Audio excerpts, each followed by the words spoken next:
And ఈ సినిమాలో ఒక ఇంటర్నేషనల్ స్టార్ ఉంటే బాగుంటుంది.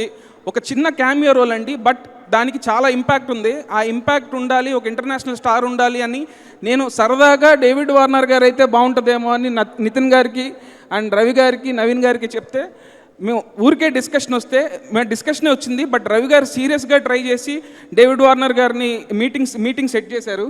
ఆయన ఇక్కడికి వచ్చారంటే రీజన్ మాత్రం రవి గారికి ఇస్తాను. Thank you so much sir. Me confidence వల్లే డేవిడ్ వార్నర్ సార్ ఇక్కడ ఈరోజు టాలీవుడ్లో డెబ్యూ చేశారు, ఇండియన్ స్క్రీన్ మీద డెబ్యూ చేశారు. అండ్ వార్నర్ సార్కి కలవంగానే ఐడియా చెప్పంగానే ప్రజెంటేషన్ ఇవ్వంగానే ఆయన ఇంతకుముందు చాలా సినిమాలు వచ్చినాయి, బట్ ఎందుకో నాకు ఆ వైబ్ రాలేదు, but I love this vibe, so డెఫినెట్గా చేస్తున్నా అని చెప్పారు. Thank you so much for accepting the role sir. Thanks a lot. మన వార్నర్ మామ మన డేవిడ్ బాయ్. అండ్ చాలా చిన్నదండి క్యారెక్టర్, బట్ స్టిల్ చాలా సర్ప్రైజ్ ఉంటుంది క్యారెక్టర్లో. నేను టీం అందరం చాలా ఎక్సైట్ అయి ఉన్నాం. అండ్ ఈ సినిమాలో